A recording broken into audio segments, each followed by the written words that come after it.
preparamos un delicioso pollo a la genovesa.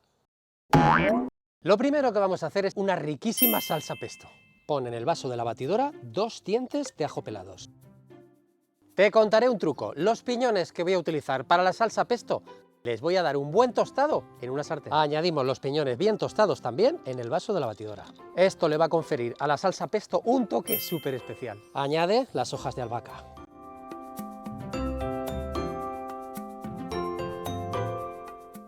Añade abundante queso parmesano rallado, un poquito de sal, un buen chorrazo de aceite de oliva virgen. Me gusta ponerle un poquito de pimienta blanca y un chorrito de agua para ayudar a procesar todo. Este pesto ya está listo. Abrimos nuestro pollo estilo mariposa. ¿Que cómo es eso? Fíjate muy bien. Con ayuda de unas tijeras fuertes o con un cuchillo, abrimos el pollo en 2 mitades por la parte de las pechugas. Retira el exceso de grasa y con un papel límpialo muy bien. Embadurna el interior de tu pollo con salsa pesto como si no hubiera un mañana. Colócalo hacia abajo ya en la placa del horno.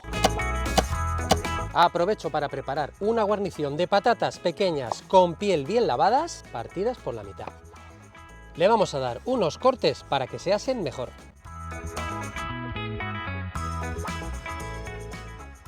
Un poquito de sal sobre las patatas y sobre la piel del pollo. Un chorrito de aceite. Y para conseguir un dorado uniforme en la piel, con un pincel, extendemos muy bien el aceite.